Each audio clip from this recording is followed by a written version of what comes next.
At first, I thought my boyfriend was just jealous. Then the woman next door vanished. And he smiled when I mentioned her name.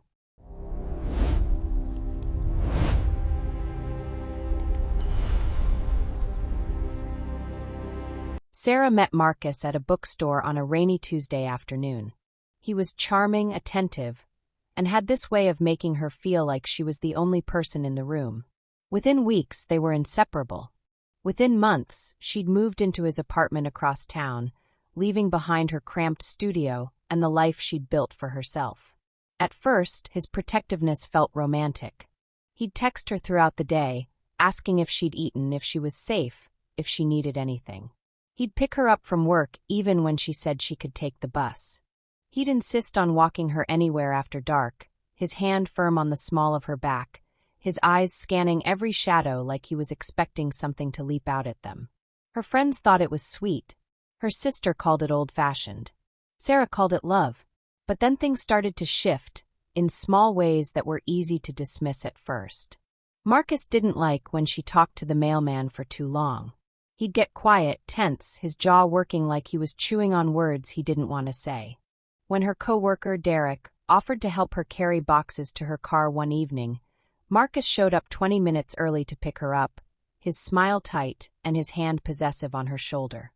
"You don't need to worry about me," she told him that night, half laughing, trying to lighten the mood. "Derek's harmless. He's engaged." Marcus didn't laugh.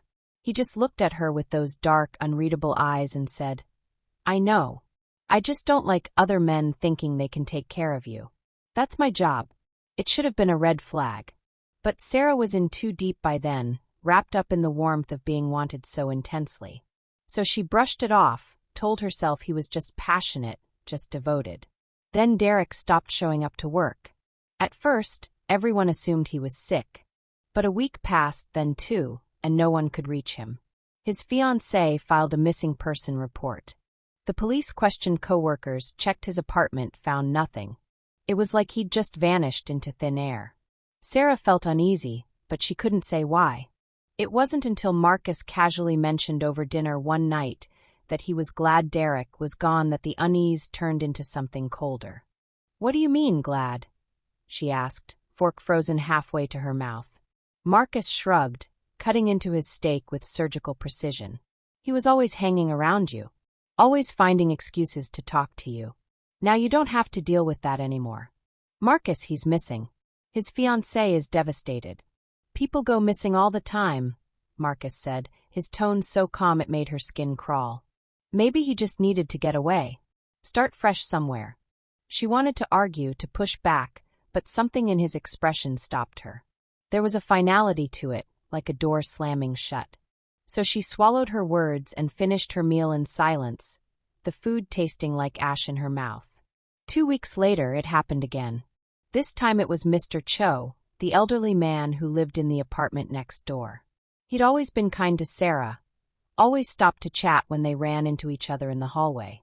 He'd bring her homemade kimchi, tell her stories about his late wife, ask her how she was settling in. Marcus hated it. She could see it in the way his shoulders tensed every time Mr. Cho's door opened, the way he'd steer her quickly past, his hand tight on her elbow. "He's just lonely," Sarah had said once, trying to defend the old man. "He's harmless." "No one's harmless," Marcus had replied, his voice low and dangerous. "You're too trusting, Sarah. That's going to get you hurt one day." Mr. Cho disappeared on a Thursday. His daughter found his apartment unlocked, his medications still on the counter, his wallet and keys sitting on the kitchen table. No signs of a struggle. No note. Just gone. Sarah stood in the hallway, watching the police come and go, her heart pounding in her chest. She glanced at Marcus, who was leaning against their doorframe, arms crossed, expression blank. "Isn't it strange?" she asked quietly. "Two people just gone like that?" Marcus looked at her, and for a moment, she thought she saw something flicker in his eyes. Something dark and satisfied. But then he smiled, pulling her into his arms, his voice soothing. "It's a dangerous world out there, baby. That's why you have me. I'll always keep you safe." And that's when the pieces started clicking into place. The way Derek had vanished right after offering to help her. The way Mr. Cho had disappeared days after giving her that container of kimchi, after Marcus had seen them laughing together in the hallway. The way Marcus always seemed so calm, so unbothered by these tragedies that left everyone else shaken. Sarah started paying attention. Really paying attention. She noticed how Marcus always knew where she was, even when she didn't tell him. How he'd mention things she'd done, people she'd talked to, conversations she'd had, like he'd been there watching. She checked her phone, her car, her purse, and found nothing. But the feeling of being watched never went away. She started testing him in small ways. She'd mention a male coworker casually, gauge his reaction. His jaw would tighten. His eyes would go cold. And within days, that coworker would call in sick or transfer to another department or simply stop showing up. One night, she pretended to be asleep and watched through barely open eyes as Marcus slipped out of bed at 2 a.m. He moved silently, like he'd done it 1,000 times before, pulling on dark clothes and gloves. He didn't take his phone, didn't take his wallet, just his keys and a small black bag she'd never seen before. He was gone for 3 hours. When he came back, he showered in the dark, scrubbing his hands over and over until the water ran cold. Then he slipped back into bed beside her, his skin still damp, his breathing slow and steady like nothing had happened. Sarah lay there, frozen, her heart hammering so loud she was sure he could hear it. But he just wrapped an arm around her waist, pulled her close, and whispered into her hair, "I love you so much. I'd do anything to keep you safe." The next morning, the woman from 3B was reported missing. Laura, a single mother who'd smiled at Sarah in the laundry room the week before, who'd complimented her dress and asked where she'd bought it. Marcus had been standing right there, watching the interaction with that same cold, unreadable expression. Now Laura was gone. Sarah knew she had to get out, but she also knew that running would be dangerous. Marcus was always watching, always 3 steps ahead. If she packed a bag, he'd know. If she called the police without proof, he'd twist the story, make her look paranoid, unstable. He was good at that, at making people believe he was the devoted boyfriend, the concerned partner. So she played along. She smiled, kissed him goodbye in the mornings, pretended everything was fine. But she was gathering evidence, taking photos of the black bag when he wasn't looking, screenshotting the strange texts he thought he'd deleted, documenting every time someone vanished and every time Marcus seemed just a little too pleased about it. And then one night, she found the proof she needed. She was looking for a phone charger in his bedside drawer when her fingers brushed against something cold and metallic. She pulled it out slowly, her breath catching in her throat. It was a ring. A man's wedding band. Engraved on the inside were 2 initials and a date. She recognized them immediately. They belonged to Derek's fiancé's father, who'd gone missing 5 years ago, long before Sarah had even met Marcus. This wasn't new. This was a pattern, a sickness that had been festering in Marcus long before she'd ever walked into that bookstore. She put the ring back with shaking hands, closed the drawer, and walked into the living room where Marcus was watching TV. He looked up at her and smiled, patting the couch beside him. "Come here, baby. You look pale. Are you feeling okay?" She forced herself to smile back, to sit down beside him, to let him wrap his arm around her shoulders. But inside she was screaming, because she finally understood the truth.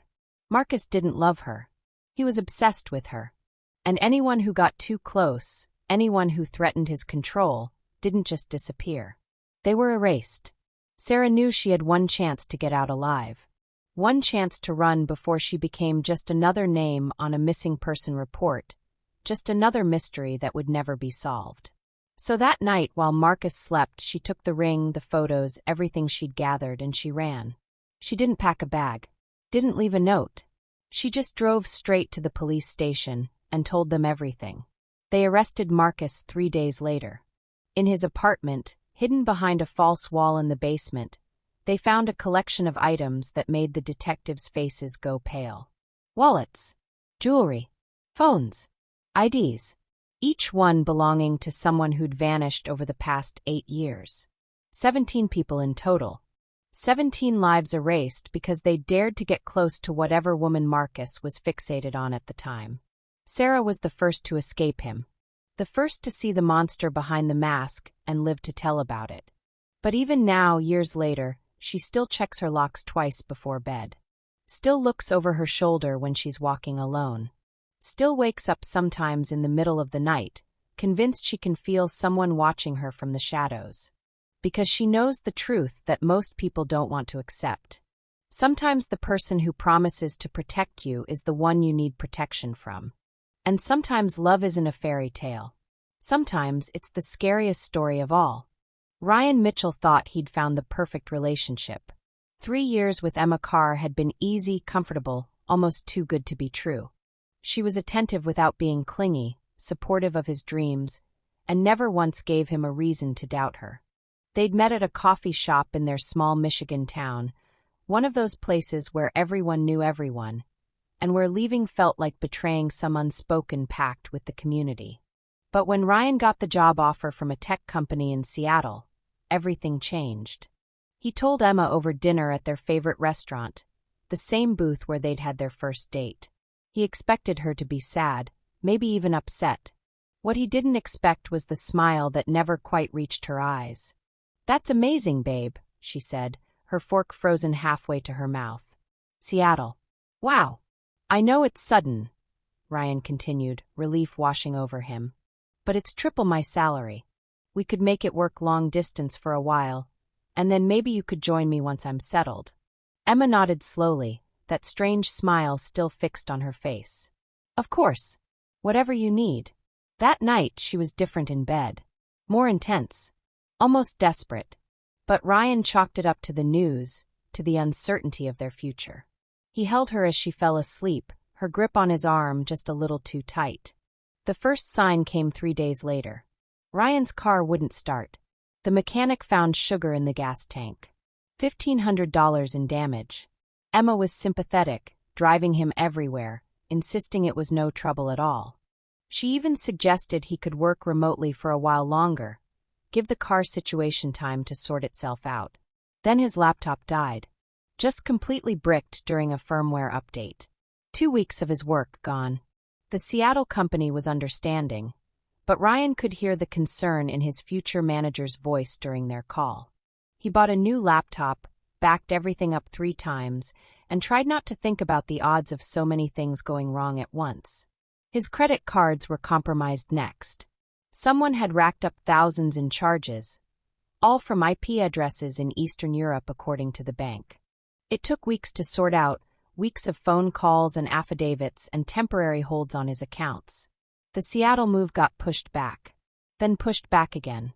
Emma was there through it all, patient and understanding, bringing him dinner when he was too stressed to cook, rubbing his shoulders when the tension got too much. She never once said, "I told you so," or suggested he reconsider the move. She didn't have to. The universe seemed to be doing it for her. It was Ryan's best friend, Marcus, who first planted the seed of doubt. They were shooting pool at a local bar, and Ryan was venting about his latest setback. His passport had somehow gone missing, just when he needed it for the pre-employment verification. "Man, you ever notice how all this started right after you told Emma you were leaving?" Marcus asked, lining up a shot. Ryan laughed it off. "Come on. You think Emma's sabotaging me? She's been nothing but supportive." Marcus missed his shot, straightened up, and looked Ryan dead in the eye. "Remember Derek Paulson?" The name was familiar. Derek had been a few years ahead of them in school, dated a girl named Sarah for years. Vaguely. Why? He tried to move to Chicago about 5 years ago. Got a job at some architecture firm. Everything that could go wrong did go wrong. His apartment in Chicago flooded before he even moved in. His car was totaled by a hit and run. He ended up staying, marrying Sarah, and now he's... Marcus trailed off. "He's what?" "Miserable, dude. I see him sometimes at the grocery store. He looks like a shell of who he used to be. And Sarah watches him like a hawk. It's creepy." Ryan tried to shake off the conversation, but it burrowed into his mind like a splinter. That night, while Emma was in the shower, he did something he'd never done before. He opened her laptop. He told himself he was just checking his email, that his phone was dead, and he needed to send one quick message to the Seattle HR department. But when her browser opened to the last tab she'd been viewing, his blood ran cold. It was a forum. A relationship advice forum, but not the normal kind.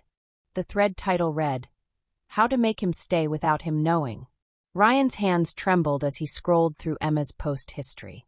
It went back years, long before they'd even met. She'd been active in this community of women, and some men, who shared tactics for keeping their partners from leaving. The posts were chilling in their calculated nature. "Car troubles work best early on," one of Emma's posts read. "It makes them dependent on you for transportation and creates a financial burden that delays plans." Another, "Never do anything that can be directly traced back to you. Third-party services, public computers, always use cash." But it was the most recent post that made Ryan's stomach turn. He's still trying to leave. 3 months of setbacks and he's still trying. "I need something bigger. Something that will make him physically unable to leave for at least 6 months. Any suggestions that won't raise suspicion?" The replies were worse than the question.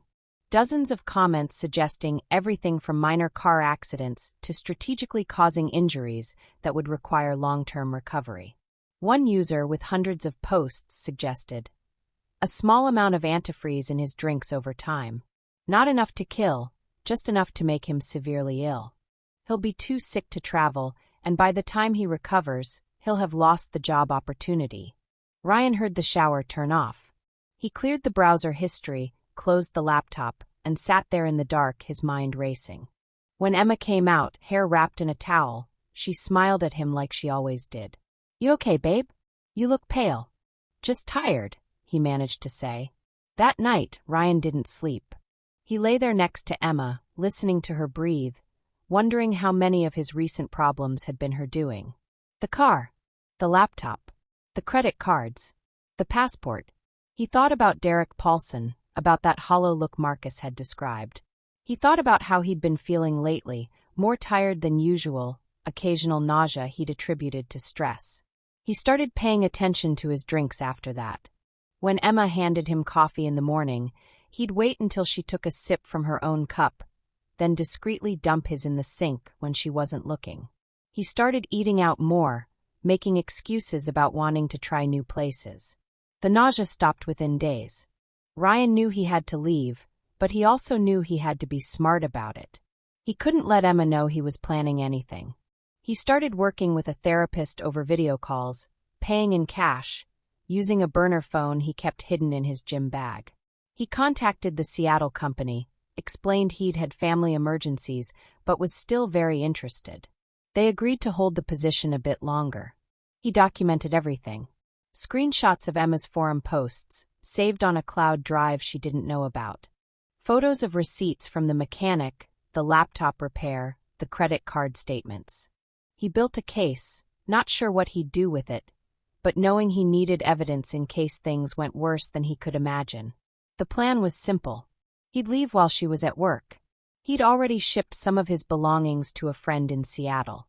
He'd withdrawn cash, gotten a new credit card sent to a P.O. box, and bought a plane ticket under his middle name. He just needed one day when Emma had back-to-back meetings and couldn't check on him. That day came on a Tuesday in October. Emma kissed him goodbye that morning, told him she loved him, reminded him they were having dinner with her parents that night. Ryan smiled and said he'd see her at 6. He waited 30 minutes after she left, then started moving. His remaining clothes fit in 2 suitcases. His important documents were already secured.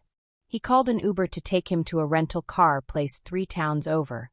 He wasn't risking the airport in their hometown where Emma might have friends watching. He was almost out the door when he saw it. A small notebook, fallen between the couch cushions. Emma's handwriting on the cover. Our future. Ryan knew he should just leave. He was already behind schedule. But something made him open it. The first pages were normal enough. Wedding plans. Baby names. Houses she'd like to buy. But as he flipped through, the entries got darker. Ryan seemed suspicious today. Need to be more careful with the laptop. Reduce the dosage. Don't want him sick enough to go to a doctor. And then on the last page with writing, dated just 2 days ago. If he tries to leave, I'll have no choice. The storage unit is ready. I've done it before, and I can do it again. Sarah says Derek doesn't even remember wanting to leave anymore. It takes about 6 months of isolation, but after that, they're grateful. They understand it's for their own good. Ryan's hands shook so badly he almost dropped the notebook. Storage unit. Isolation. 6 months. He thought of Derek Paulson's hollow eyes. His phone buzzed. A text from Emma. Forgot my phone charger. Coming back to grab it real quick. Love you. She was 5 minutes away. Ryan grabbed his suitcases and ran. He didn't wait for an Uber. He just ran, pulling the suitcases behind him, toward the main street, toward anywhere that wasn't that house. He called 911 as he ran, tried to explain between gasps about the forum, the notebook, the storage unit, but it all sounded insane even to his own ears. He heard a car behind him. Emma's car. She pulled up alongside him, window down, that same smile on her face. Ryan, what are you doing? Where are you going with those suitcases? Stay away from me, Emma. Babe, you're scaring me. Are you having some kind of breakdown? Let me help you. A police car turned onto the street, responding to his 911 call. Emma's expression didn't change, but something flickered in her eyes. Something cold and calculating. Officer, she called out as the patrol car stopped. Thank God you're here. My boyfriend, he's been under so much stress, and I think he's having a mental health crisis. He's not making sense. But Ryan had the notebook. He had the screenshots. And when the police searched the storage unit Emma had rented under a fake name, they found it set up like a small apartment. Soundproofed walls. A bed bolted to the floor. Chains. Medical equipment. And photos of Emma with 3 different men over the years. Men who all still lived in town, men who had never managed to leave despite their plans. Derek Paulson was one of them. The police brought him in for questioning. It took hours, but eventually he started talking. Sarah had kept him in that storage unit for 7 months. By the time she let him out, his job offer had fallen through, his family had stopped reaching out, and he'd been so broken and isolated that going back to Sarah felt like the only option. He described the psychological manipulation, the drugs she'd given him to keep him compliant, the way she'd convinced him that the outside world had abandoned him and she was all he had left. The other 2 men told similar stories. One had been held for 5 months, the other for nearly a year. Emma was arrested that day. The forum led police to 17 other women across 6 states, all using similar tactics on their partners. Some were charged with kidnapping, others with assault, poisoning, or stalking. The investigation made national news. Ryan never made it to Seattle. He couldn't go back to his old life either. Not in that town where everyone had known Emma, where he'd passed the coffee shop where they'd met, or the restaurant where he'd told her his plans. He moved to Portland instead, started over completely, and spent 2 years in intensive therapy, working through the trauma of realizing the person he'd loved had been planning to imprison him. He doesn't date anymore. Can't bring himself to trust like that again. Sometimes late at night, he still thinks about that moment when Emma pulled up beside him, that smile on her face, acting like everything was normal. He thinks about how close he came to getting in that car with her, to letting her convince him he was the crazy one. But mostly he thinks about Derek Paulson and the others, about how they'd tried to leave and failed, about how they'd been so systematically broken down that they chose to stay with their captors rather than be free. Ryan got lucky. He knows that. He caught on just in time, ran just fast enough, had just enough evidence to be believed. But he also knows there are others out there, right now, being sabotaged by partners they trust. People losing job opportunities, missing chances to relocate, watching their lives shrink smaller and smaller, never realizing it's all by design. Because toxic love doesn't always announce itself with screaming or violence. Sometimes it whispers that it's keeping you safe. Sometimes it smiles while it destroys every escape route you have. And sometimes the person who says they can't live without you means it far more literally than you ever imagined. Everyone who knew Melissa and David thought they had it all figured out. 5 years of marriage, a beautiful home in the suburbs, matching smiles in every photo. David was a successful architect. Melissa taught 2nd grade at the local elementary school. They hosted dinner parties. They went to wine tastings. They were the couple other couples wanted to be. But perfection has a way of hiding things. And what it hid in their marriage was something nobody would have believed until it was too late. It started small, like most nightmares do. A comment here, a suggestion there. David would tell Melissa that her dress was a bit too short for the company party. That maybe she should wear her hair down instead of up because it made her face look harsh. That her laugh was too loud when they were out with friends. She brushed it off at first. Marriage was about compromise, right? About caring what your partner thought. So she wore the longer dress. She changed her hair. She tried to laugh more quietly. Then came the phone calls. David started calling during her lunch break. Just to check in, he said. Just to hear her voice. It was sweet at first. Romantic, even. But then the calls became more frequent. During her morning break. Between classes. On her drive home. If she didn't answer, he'd call again. And again. Until she did. When she finally asked him about it one evening, he smiled that same warm smile everyone loved. He pulled her close and kissed her forehead. I just worry about you, he said. Is that so wrong? Wanting to make sure my wife is safe. What could she say to that? So she said nothing. The worry, as he called it, evolved. He started checking her phone. Not obviously. Not at first. But she'd leave it on the counter and come back to find it moved slightly. The screen would be warm when she picked it up. Her messages to her sister would be marked as read when she knew she hadn't opened them yet. When she confronted him, he didn't deny it. Instead, he asked her a question that made her stomach turn. Why does it bother you? Unless you're hiding something from me. The implication hung in the air between them. Suddenly she was the one who felt guilty, even though she'd done nothing wrong. She was the one who had to prove herself. Show him her messages. Explain every conversation. Account for every minute of her day. Her friends started noticing she was different. Quieter. More withdrawn. Her sister Emma called repeatedly, but Melissa's responses became shorter and less frequent. When Emma suggested they meet for coffee, Melissa always had an excuse. The truth was David didn't like when she went out without him. He never said she couldn't. He was too smart for that. Instead, he'd get quiet when she mentioned plans. He'd develop a headache. He'd mention how much he'd been looking forward to spending the evening with her. He'd look hurt, disappointed. And somehow, every time, Melissa found herself canceling. It was easier that way. Easier than dealing with his mood afterward. Easier than the silent treatment that would stretch for days. Easier than the way he'd bring it up weeks later during an argument about something completely different. Then came the night she found the notebook. She was looking for stamps in David's desk drawer when her hand brushed against a leather journal she'd never seen before. At first, she thought it was for work, maybe project notes or client information. But curiosity made her open it. Inside, in David's precise handwriting, were entries. Dates. Times. Locations. It took her a moment to understand what she was reading. Then her blood went cold. They were about her. Every entry detailed where she'd been, what she'd worn, who she'd talked to. There were notes about her coworkers. Observations about how long she'd spent talking to the mailman. Comments about a conversation she'd had with a male parent at a school event.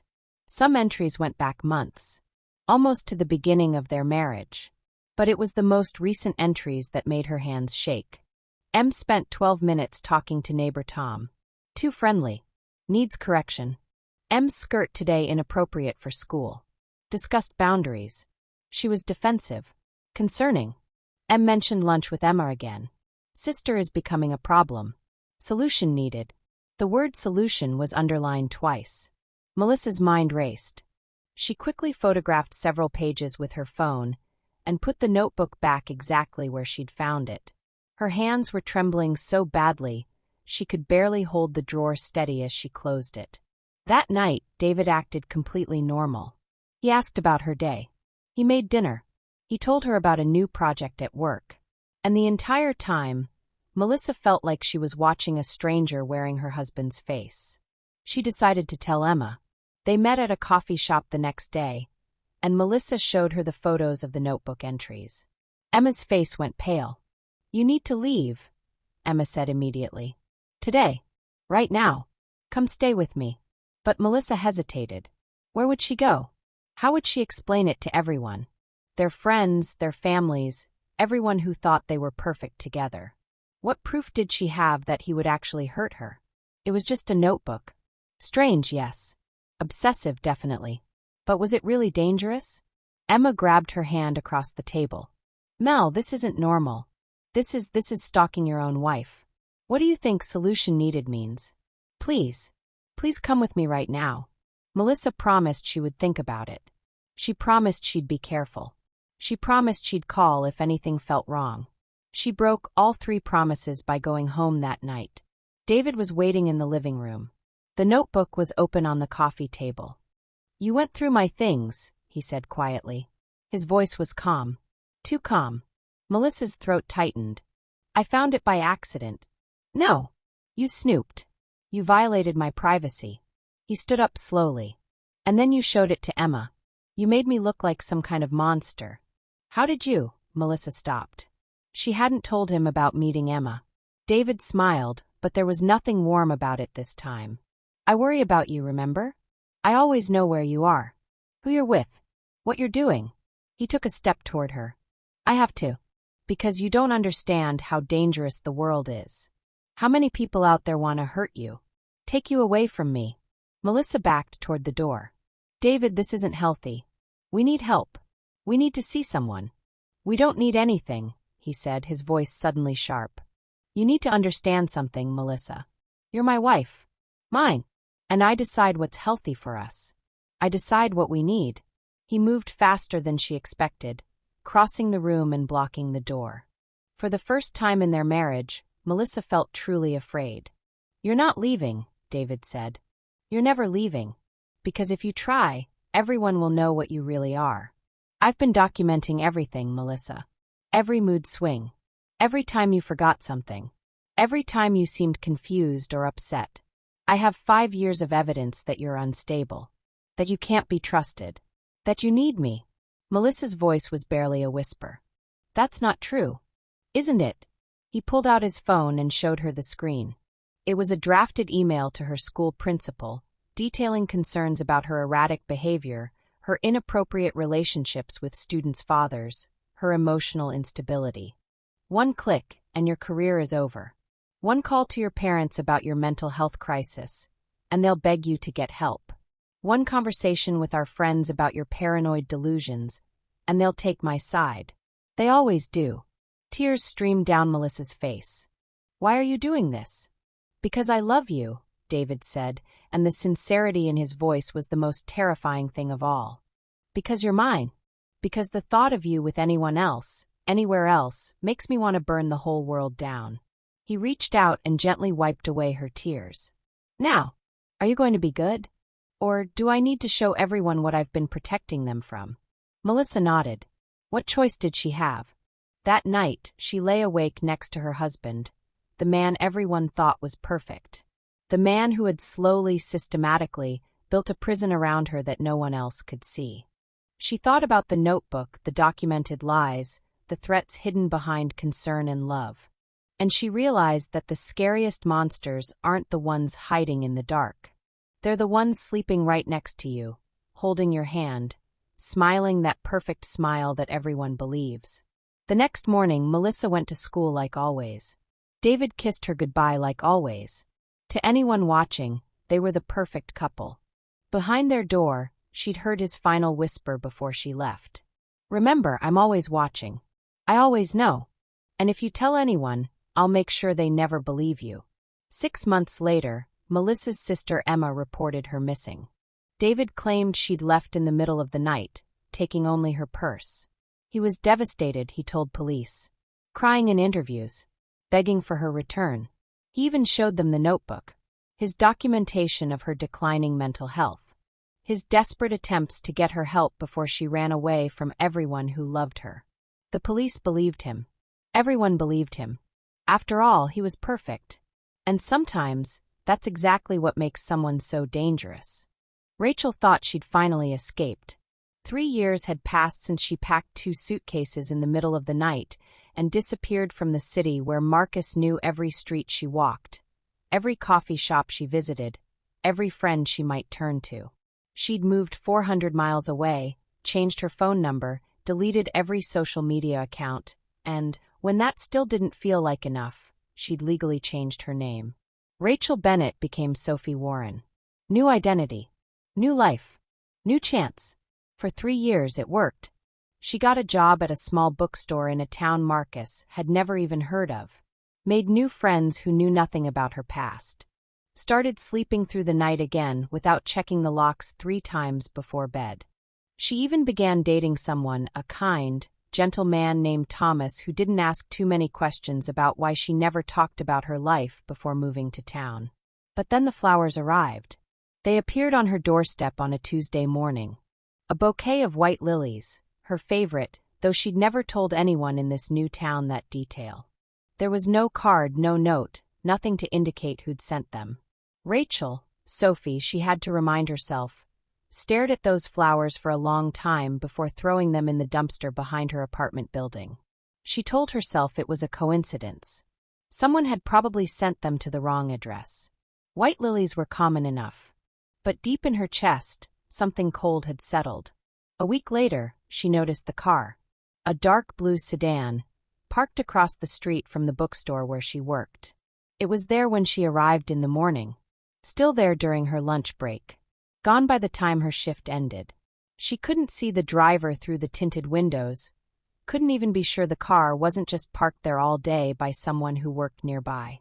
But she knew. Somehow she knew. Sophie started taking different routes home. She'd walk an extra 10 blocks out of her way, ducking through alleys and cutting through the park, constantly checking over her shoulder.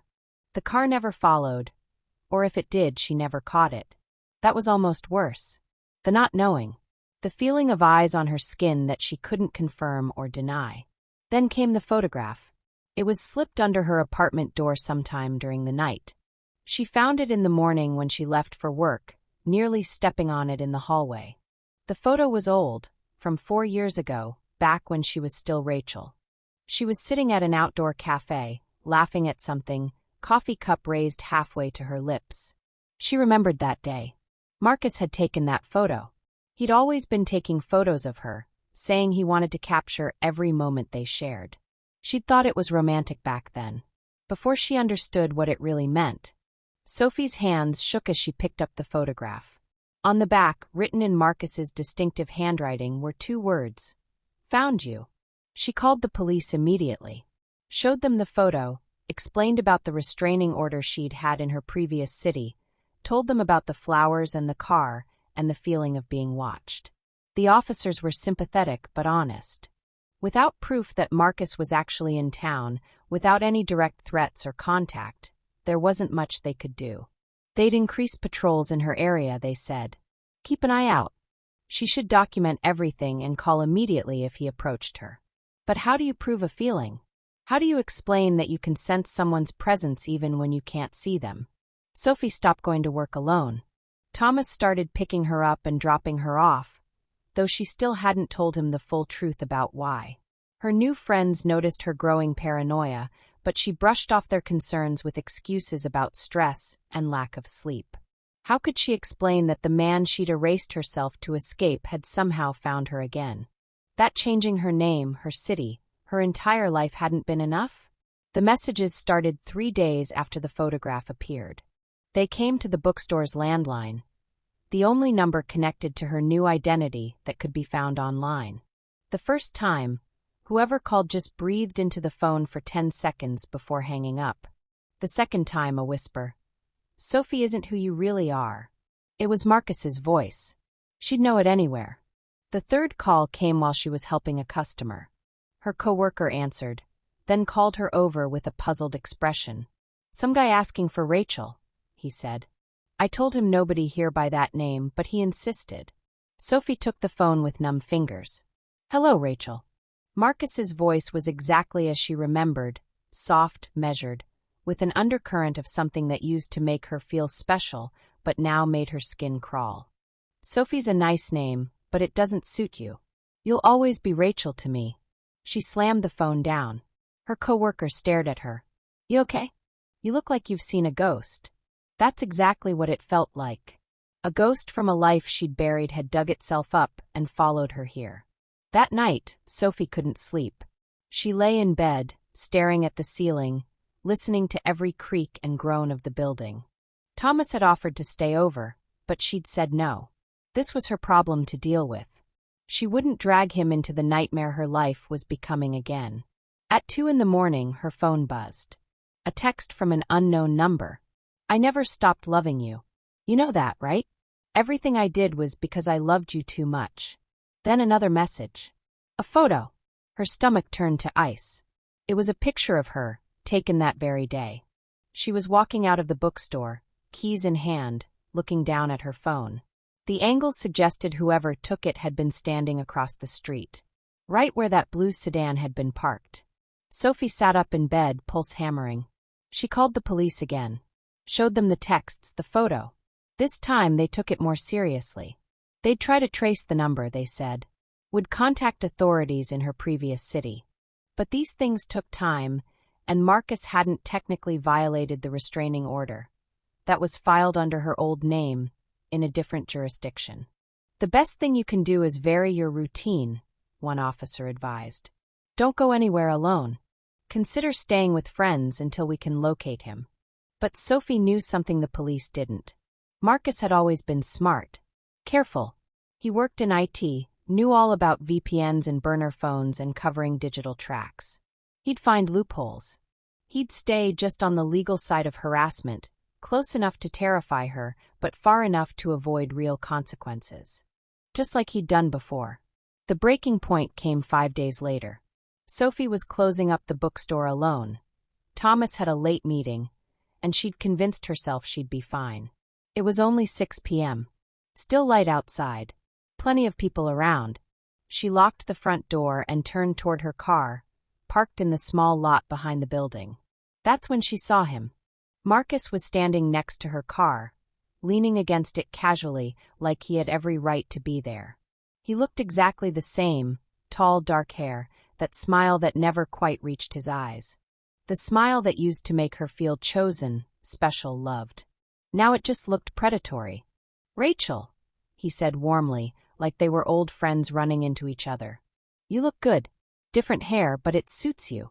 Sophie's first instinct was to run back into the bookstore, but her hands were shaking so badly she dropped her keys. They clattered on the pavement between them. Marcus bent down and picked them up, held them out to her. "I'm not here to hurt you," he said softly. "I just want to talk. That's all. Just talk. Stay away from me." Her voice came out stronger than she felt. "I have a restraining order." "Against Rachel Bennett," he interrupted gently. "But you're Sophie Warren now, remember? That order doesn't apply anymore. You made sure of that when you erased yourself." The realization hit her like ice water. By legally changing her name, she'd invalidated her own protection. "I've been watching you," Marcus continued, stepping closer. Sophie stepped back. "Learning your new life. You seem happy. That's good. I want you to be happy, Rachel. I've always wanted that. My name is Sophie. Your name is whatever you need it to be to feel safe. I understand that." His voice was so reasonable, so calm. That's what had always made him dangerous. He could make anything sound reasonable. "But we both know you can't run forever. I'll always find you. I found you now, didn't I?" "How?" The question escaped before she could stop it. Marcus smiled, a real smile this time, proud of himself. "You changed your name, but you didn't change your email. Not the one you use for online shopping, anyway. Did you know your book orders from that little shop you love get shipped with tracking information? And that your insurance company, the one you transferred from your old state, has a customer portal with some interesting security vulnerabilities?" Sophie felt sick. She'd been so careful with the obvious things, social media, phone numbers, addresses. But the digital trail she'd left through ordinary life had been enough. "I don't want this to be hard," Marcus said, and now his voice held that edge she remembered, the one that came out when she didn't react the way he wanted. "I don't want to make your new life complicated. I just want you to remember what we had. What we still have. We have nothing. What we had was you controlling every aspect of my life. Tracking my location. Checking my messages. showing up wherever I went. Loving you, he interrupted. I was loving you. And you loved me too, Rachel. You can't pretend you didn't. That was the worst part. She had loved him once. Before she understood that his love was a cage. Before she realized that being cherished and being imprisoned could feel exactly the same. I need you to leave, Sophie said, forcing her voice to stay steady. Right now. Or I'm calling the police. Marcus's expression didn't change, but something flickered in his eyes. Go ahead. Tell them Marcus Stevens is standing in a public parking lot.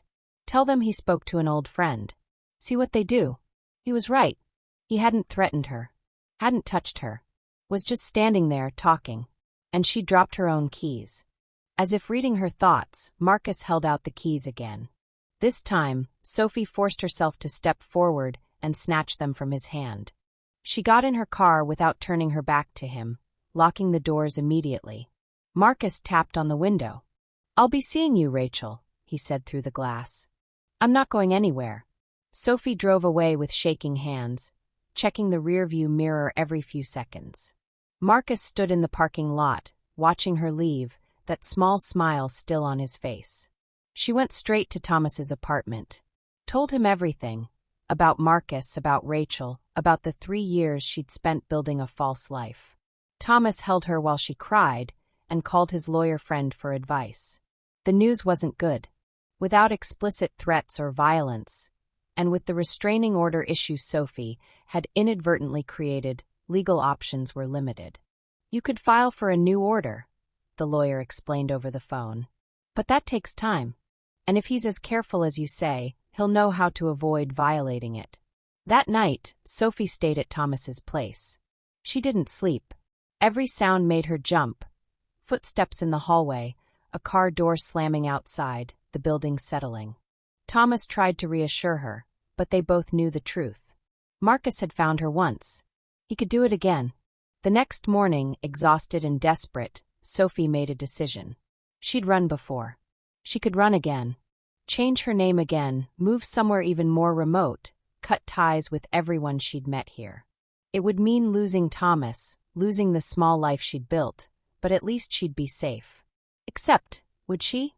That was the question that haunted her as she sat in Thomas's living room, making lists of what she'd need to do. Marcus had proven he could find her.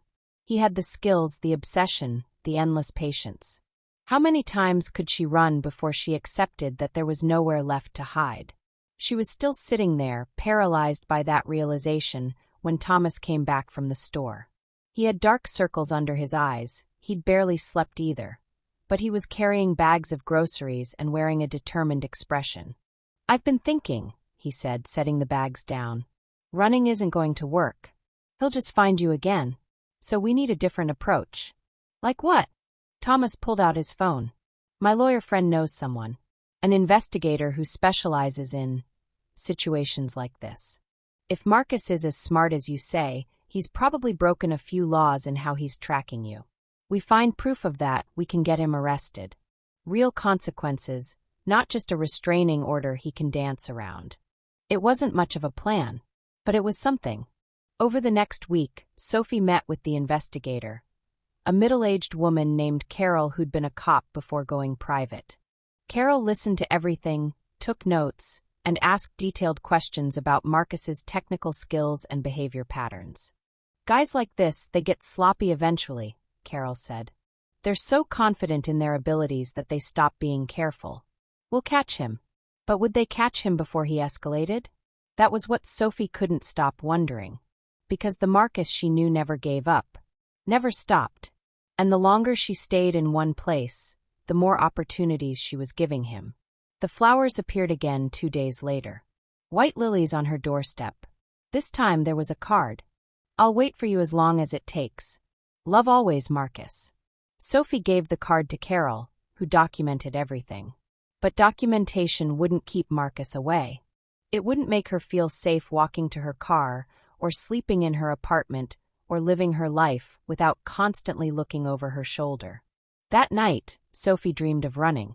In the dream, she was Rachel again, packing those 2 suitcases, leaving in the middle of the night. But when she opened the door to leave, Marcus was standing there. smiling that smile. "Where are you going, Rachel?" he asked. "You know you can't leave me." She woke up gasping, Thomas holding her, whispering that it was just a dream. But it didn't feel like a dream. It felt like a premonition. Because 3 years ago, Rachel had thought she'd escaped. Had thought that distance and a new name and a new life would be enough. But Marcus had taught her a terrible truth. For some people, love isn't a feeling that fades with time and distance. It's an obsession that grows stronger, a need that becomes all-consuming. And somewhere out there in the dark, Marcus was still watching, still waiting, still loving her in the way only he knew how. Sophie could run again, could become someone else, build another life, hope this time would be different. But deep down, she knew the truth that made her blood run cold. Marcus would always find her, because that's what true love meant to him, and he would never ever stop. Everyone on Maple Grove had a story about the couple in number 42. The Harpers, Daniel and Vanessa, mid-30s, attractive in that sharp-edged way that suggested they'd once been much happier. They'd moved in 3 years ago, all smiles and waves, the kind of couple that made the neighborhood association president gush about young blood revitalizing the block. That lasted about 6 months. The first fight anyone remembers hearing was on a Tuesday evening. Mrs. Chun, who lived directly across the street, was watering her roses when Vanessa's voice cut through the suburban quiet like a knife through silk. Not screaming exactly. Worse. That controlled, seething anger that meant things were being said that could never be unsaid. Daniel's response was lower, harder to make out, but the tone was unmistakable. Cold. Cutting. The argument ended with a door slamming hard enough to rattle windows 3 houses down. Mrs. Chun went inside and didn't mention it to anyone. Not yet. But the fights became regular. Weekly at first, then more frequent. Always intense. Always ending with slammed doors or squealing tires as one of them peeled out of the driveway in the middle of the night. The neighbors started exchanging glances at the mailboxes. Uncomfortable smiles that said, "Should we do something?" Without anyone wanting to be the one to actually do it. Marcus Webb, who lived next door to the Harpers, probably heard the worst of it. Shared walls meant he got the full experience. The screaming matches at 2 in the morning. Objects being thrown. Once he was pretty sure he heard a hand connect with a face, followed by sobbing. He'd almost called the police that night. Got as far as picking up his phone. But then the crying stopped, and he heard them talking in low voices, and he convinced himself it was fine. People fight. It wasn't his business. He told himself that a lot over the following months. The neighborhood gossip mill ran hot. At book club, the women traded theories in hushed voices. Affair, probably. Maybe both of them. Financial problems. Addiction. Mental illness. The men discussed it over beers in Gary Hendrickson's garage, all agreeing that whatever was going on in that house was a mess, but none of them quite sure what, if anything, they should do about it. "They're adults," Gary said, and everyone nodded, grateful for the permission to keep minding their own business. The weird thing was, between the fights, the Harpers seemed almost normal. Daniel still mowed the lawn every Saturday morning.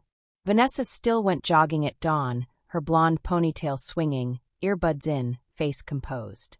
They'd wave, smile, exchange pleasantries about the weather. It was like living next to 2 different couples. The violent, toxic mess behind closed doors, and the pleasant strangers who existed in daylight. Spring turned to summer. The fights intensified. Marcus started wearing noise-canceling headphones to bed. Mrs. Chun stopped gardening in the front yard. The Maple Grove Facebook group developed an unspoken rule. Nobody posted about the Harpers. Then, on a humid Tuesday in late July, everything changed.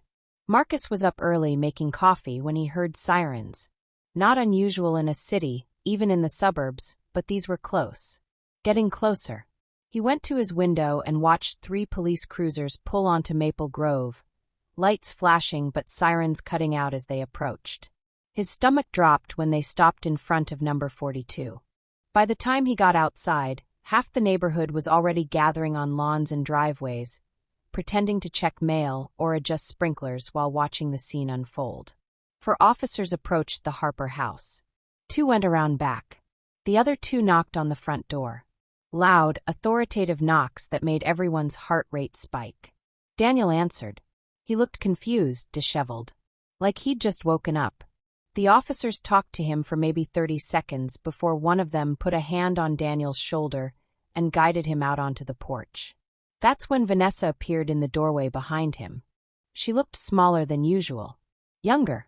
Her face was pale, makeup-free, and for the first time anyone could remember, she looked genuinely frightened. The officers separated them. One took Daniel toward a cruiser, while two others went into the house with Vanessa. They were inside for 47 minutes. Marcus timed it. When they emerged, they were carrying boxes. Evidence bags. One officer held what looked like a laptop. Another carried a duffel bag that seemed heavy. Daniel was arrested right there on the lawn. Handcuffs. Rights being read. The whole procedure. Vanessa stood on the porch, arms wrapped around herself, watching. She didn't cry. Didn't say anything. Just watched as they put Daniel in the back of a cruiser and drove away. The neighborhood exploded with speculation. Drug dealing. Embezzlement. Domestic violence finally being reported. Everyone had a theory. Mrs. Chun organized an emergency book club meeting that was really just an excuse to discuss what they'd seen. But nobody had answers. The police weren't talking. Vanessa stopped leaving the house. 3 days later, Detective Sarah Walsh moved into number 44. The house had been empty for 2 months, ever since old Mr. Peterson died. Now, suddenly, there was a moving truck, and a woman in her 40s with short gray hair and watchful eyes was carrying boxes inside. Marcus noticed her first.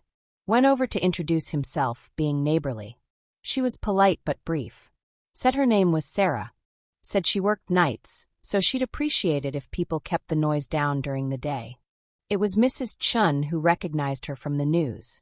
Detective Sarah Walsh, 23 years with the police department, specialized in organized crime and complex investigations.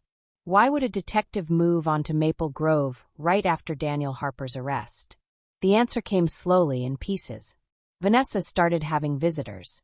Professional-looking people with briefcases and serious faces. Lawyers, probably. Or prosecutors. They'd arrive in unmarked sedans, stay for an hour or two, then leave. Detective Walsh watched. Not obviously. But Marcus noticed her. Standing at her window with coffee. Sitting on her porch in the evening. Always present. Always aware. One night, around 2 a.m, Marcus was woken by voices. Low and urgent. He went to his window and saw Vanessa in her driveway, talking to Detective Walsh. Vanessa was crying. Walsh had a hand on her shoulder, talking to her in that calm, steady way cops have when they're trying to keep someone from falling apart. The conversation lasted maybe 10 minutes. Then Walsh walked Vanessa back to her door and waited until she was inside before returning to her own house. Marcus didn't sleep the rest of that night. The truth came out in pieces over the following weeks, mostly through the neighborhood grapevine and selective Googling of public records. Daniel Harper had been under investigation for 18 months. Financial fraud initially. Complex money laundering schemes involving shell companies and offshore accounts. The kind of white-collar crime that takes years to build a case around. But that's not why Detective Walsh was living next door. During the financial investigation, they'd discovered something else. Communications. Patterns. Connections to people who weren't just criminals, they were dangerous. The kind of dangerous that makes prosecutors nervous and witnesses disappear. Vanessa hadn't known. Not at first. She'd married a finance consultant with a nice smile and expensive taste. She'd thought the fights were about normal things. His late nights. Her spending. The usual erosion of a marriage.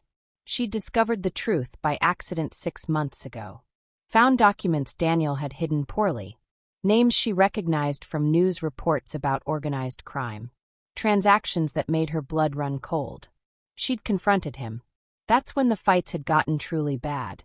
Because Daniel wasn't just hiding his crimes from the police. He was hiding them from the people he was working with. Skimming money. Keeping records he shouldn't have kept. Planning to disappear with enough stolen cash to start over somewhere tropical and extradition-free. The people he'd been stealing from had started getting suspicious. Vanessa had gone to the police 3 months ago, terrified and alone. She'd become an informant. Every fight after that had been part of the act. A performance to keep Daniel from suspecting she was cooperating with an investigation. The night Marcus heard what sounded like violence, Vanessa had actually broken a lamp herself to sell the illusion. The crying had been real, though. Fear and stress bleeding through the performance. Detective Walsh had been assigned to protect her once Daniel was arrested. Living next door was easier than a safe house. More natural. Less likely to attract attention from people who might be watching. Because they were watching. The unmarked car that started parking at the end of Maple Grove 2 weeks after Daniel's arrest. The man in a business suit who walked past Vanessa's house twice a day, always at the same times. The phone calls Mrs. Chun reported receiving, someone asking questions about her neighbors. It all came to a head on a Wednesday evening in late August. Marcus was grilling in his backyard when he heard the shot. Not loud like in movies. More of a sharp crack that made him drop his spatula and freeze, trying to process what he'd just heard. Then came the shouting. Detective Walsh's voice, loud and commanding. "Down! Get down now!" Marcus ran to his fence in time to see Walsh dragging Vanessa out of her house through the back door. Vanessa was in pajamas, barefoot, terror written across her face. 2 more shots. These ones louder inside the house. Walsh had her gun drawn, speaking rapidly into a radio, pulling Vanessa across the yard toward her own back door. Sirens again. So many sirens. For more police cruisers. Tactical units. An ambulance. The man who'd been watching the neighborhood had broken into Vanessa's house through a basement window. He'd gotten as far as her bedroom door before Walsh heard him. The shots Marcus heard were Walsh firing at him through the shared wall between their houses. An insane shot that somehow worked. The man survived. Barely. He was connected to the organization Daniel had been stealing from. Had been sent to send a message about cooperation with law enforcement. Vanessa moved out that night. Protective custody real this time. Detective Walsh left 2 days later, her assignment complete. The house at number 42 sat empty for 6 months before new owners moved in. A young couple with a baby. They asked Marcus about the neighborhood, and he smiled and said it was quiet. Safe.